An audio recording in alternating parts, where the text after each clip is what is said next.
Dictation start होगा 5 second के बाद।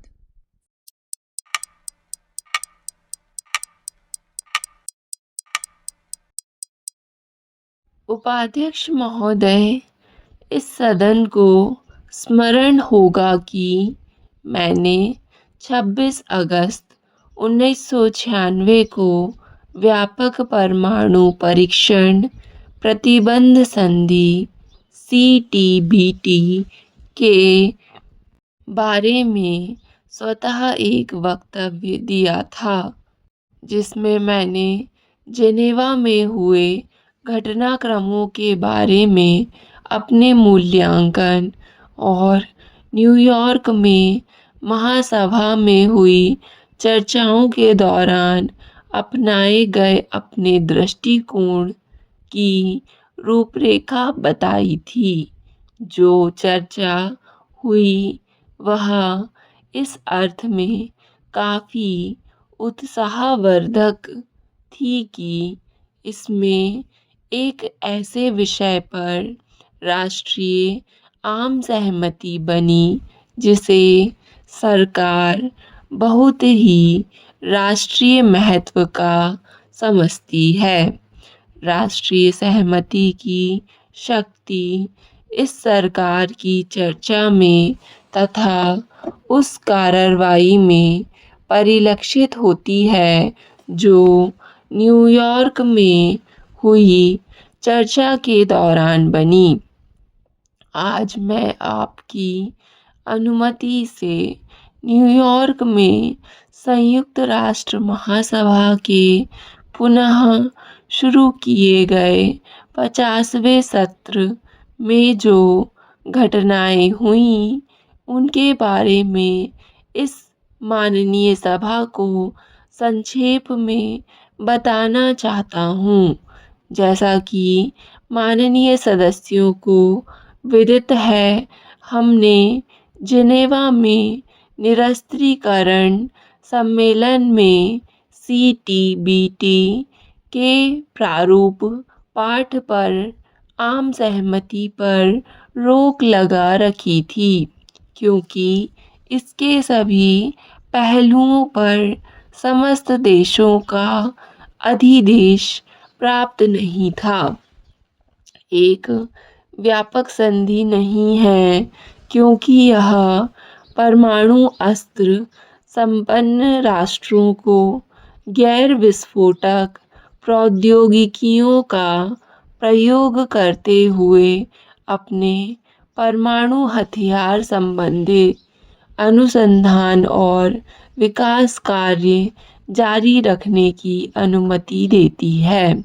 इसमें परमाणु निरस्त्रीकरण के प्रति किसी अर्थपूर्ण प्रतिबद्धता का अभाव है और परमाणु निरस्त्रीकरण प्रक्रिया की ओर एक निश्चित कदम होने की बजाय इससे केवल भेदभावपूर्ण वर्तमान स्थिति को बनाए रखने का प्रयोजन ही सिद्ध होता है। परिणाम स्वरूप इसका वर्तमान स्वरूप अंतर्राष्ट्रीय शांति और सुरक्षा में कोई योगदान नहीं कर सकता है। भारत के दृष्टिकोण से संधि में एंट्री इनटू फोर्स से संबंधित अनुच्छेद 14 में भी एक अस्वीकार्य उपबंध था, जिसमें भारत पर बाध्यताओं को थोपने का प्रावधान है, जबकि हमने पहले ही अपनी स्थिति स्पष्ट कर दी है कि भारत वर्तमान स्वरूप को अपनी स्वीकृति नहीं देगा। माननीय सदस्यों को मालूम है कि हमने द्विपक्षीय चर्चाओं में और बहुपक्षीय मंचों पर भी इस स्वरूप के प्रति अपनी कड़ी आपत्तियों को व्यक्त कर दिया था। चूँकि इस उपबंध में संशोधन नहीं किया गया, अतः भारत ने बाध्य होकर जिनेवा, न्यूयॉर्क दोनों जगहों पर इस स्वरूप के प्रति अपना विरोध प्रदर्शित किया। प्रतिक्रियात्मक युक्ति से प्रारूप पाठ को न्यूयॉर्क में संयुक्त राष्ट्र महासभा के पुनः शुरू हुए 50वें सत्र में प्रस्तुत किया गया।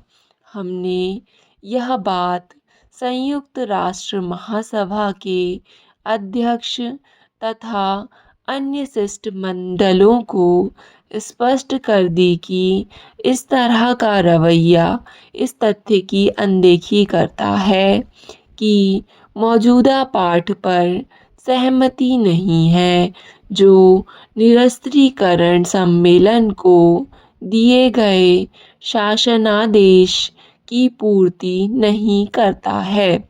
बाद में हमने संयुक्त राष्ट्र महासभा के अध्यक्ष और सभी शिष्टमंडलों को भी इन संशोधनों के बारे में सूचित कर दिया था जो निरस्त्रीकरण सम्मेलन के शासनादेश को पूरा करने के लिए प्रारूप संधि के लिए अपेक्षित होंगे।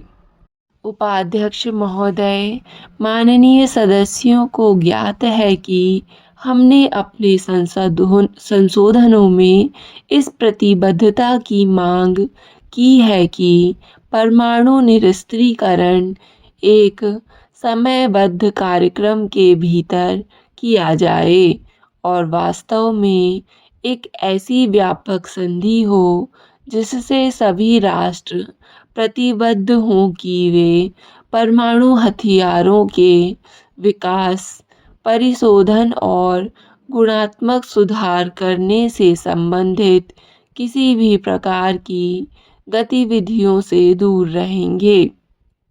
इस दस्तावेज में हमने एंट्री इनटू फोर्स से संबंधित अनुच्छेद 14 के बारे में अपने संशोधन को अग्रेषित कर दिया है। संयुक्त राष्ट्र महासभा के सत्र में विचार विमर्श कल रात्रि समाप्त हुआ, जिसमें एक संकल्प CTBT के त्रुटिपूर्ण वर्तमान स्वरूप को स्वीकार किया गया तथा उस पर हस्ताक्षर करने के लिए शीघ्र ही किसी तिथि को एक सम्मेलन बुलाने की मांग की गई है। 158 राष्ट्रों ने ऑस्ट्रेलियाई प्रस्ताव के पक्ष में मतदान किया, जिसे 126 राष्ट्रों द्वारा प्रायोजित किया गया था। भारत के साथ लीबिया और भूटान ने संकल्प के विरुद्ध मतदान किया। विशेष रूप से हम इस तथ्य को समझते हैं कि पड़ोसी भूटान, जिसके साथ हमारे मित्रता और सहयोग के साथ करीबी तथा पारंपरिक संबंध हैं, ने हमारी अवधारणाओं का साथ दिया है। इसी प्रकार यह संतोष की बात है कि मॉरिशस, जिसके साथ हमारे निकटवर्ती संबंध हैं, ने हमारी स्थिति को समझते हुए संकल्प पर हुए मतदान में हिस्सा नहीं लिया। कुल मिलाकर 5 देशों ने मतदान में भाग नहीं लिया। यह ध्यान देने योग्य बात है कि यद्यपि संकल्प 120 द्वारा सह प्रायोजित है, फिर भी इस मुद्दे पर सक्रिय दिलचस्पी दिखाने वाले अनेक निर्गुट देशों में संकल्प को सह प्रायोजित करने में संकोच किया। सक्रिय चर्चा के दौरान मतदान हुआ। चर्चा निरस्त्रीकरण पहलू पर थी, जिसमें व्यापक परमाणु निरीक्षण निषेध संधि की बात कही जानी थी। चर्चा में गुटनिरपेक्ष आंदोलन के अनेक देशों ने भाग लिया था। अपनाई गई प्रक्रिया पर व्यापक चिंता व्यक्त की गई थी तथा यह आशंका व्यक्त की गई कि इससे निरस्त्रीकरण संबंधी सम्मेलन की विश्वसनीयता में कमी आएगी। अनेक देशों ने एंट्री इनटू फोर्स उपबंधों को अभूतपूर्व और परंपरागत अंतर्राष्ट्रीय कानून से हटकर बताया। चर्चा में भाग लेने वाले गुटनिरपेक्ष देशों के प्रतिनिधियों ने संधि पाठ में अंतर्निहित कर्मियों को उजागर किया, जो इस बात को दर्शाता है कि वे भारत के दृष्टिकोण से सहमत हैं। हमारी चर्चा के दौरान कई देशों ने हमें आश्वासन दिया है कि वे हमारी चिंता के औचित्य को समझते हैं। हमारा यह स्पष्ट मत था कि इस मूल पाठ को स्वीकार करने के बाद भी अनेक शिष्टमंडलों की ओर से जो वास्तव में प्राप्त हुआ है और जिस तरीके से प्राप्त हुआ है उसके प्रति चिंता व्यक्त की गई है। अंतर्राष्ट्रीय समुदाय ने भारत की स्थिति को समझा है।